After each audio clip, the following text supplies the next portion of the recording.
Well, the trolling motor winds up taking a little pounding on this one, but let's be honest, on this channel down at the boat ramp, it seems like not just the trolling motors, but a little bit of everything winds up taking a beating down there. And let's go ahead and make that our focus this week, and let's go hang out at various boat ramps and see what goes on. Welcome back, crew, to this episode of Boneheaded Boaters of the Week. The boat ramps can be a tricky situation, and there's many ways to make it even trickier, like these old rolling trailers. They're nice and shallow ramps to be able to get the boat out a little easier, but they've got their flaws as well.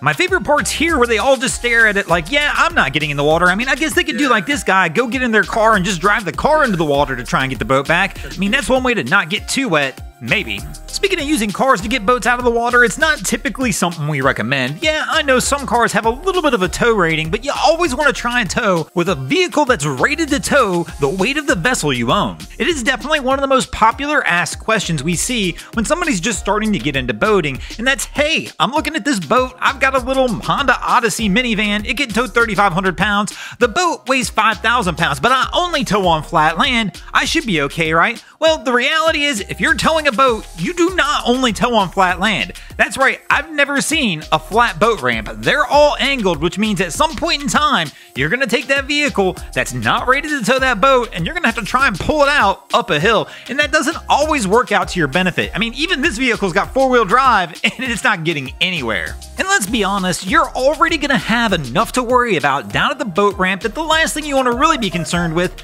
is whether your tow vehicle is actually good enough to pull your boat out of the water. I mean, kind of like our crew is showing us here, just all the things that can go wrong down at the boat ramp. This crew, it appears, has dropped the trailer just a little too deep, and if you look at the stern of the boat in front of us, well, there's somebody in the water. I'm still a little confused on this whole situation though, because they've got guide poles on this trailer, but they still can't get it to set up right. And the reason they can't get it to set up right is because the boat's floating too much on the stern. It's floating so much that our guy is in the water trying to make sure it's lined up on the trailer. And I mean, it's just unbelievable to me that somebody would actually go through and do this instead of just pulling forward a little bit and getting that trailer set up at a good point where you can go ahead and pull that boat on and it'll go ahead and self-center. But instead, our crew's going to do it this way. But even here, you can see in a few moments, like, he's got his hand on the guide pole.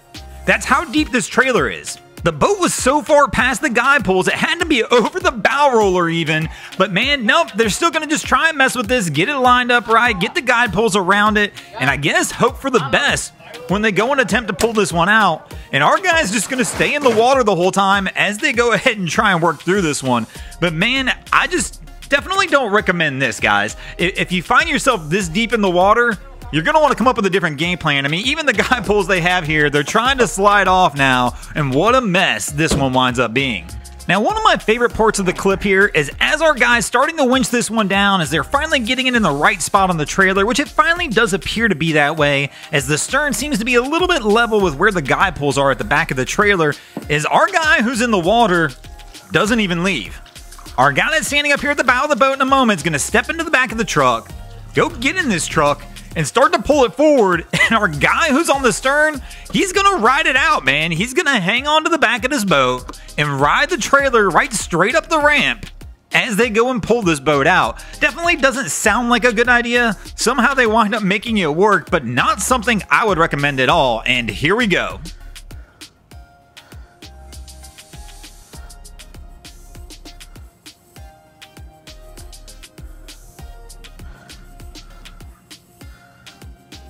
Now, speaking of things that I don't recommend, I definitely don't recommend that you tow your boat like this. I don't think you're going to get very far doing that. You know, gotta always stay up with that trailer maintenance and make sure you got the right tires on there. No tire at all doesn't work very well, but I also don't recommend that you go down to the boat ramp and try and launch your boat this deep either. Now, we know that last crew we were watching had that trailer pretty deep, but our guy here wound up taking that one to the extreme. Now, of course, going down to the boat ramp can be a little bit of a headache. Now, there are options for those of you who don't want to mess with coming down to the boat ramp. Of course, you can always go to one of those dry storage facilities. You know what I'm talking about. You pull your boat up to the dock, they go ahead and grab one of those cranes, go ahead and pick your boat up, pull it out of the water for you, and go go ahead and put it into storage. And then when you're ready to launch, you just call them up and they'll put it back in. That's definitely one easy way to avoid having to mess with all those headaches that we show all the time down at the boat ramp. But thanks for watching, crew. I hope you enjoyed this episode of Boneheaded Boaters of the Week.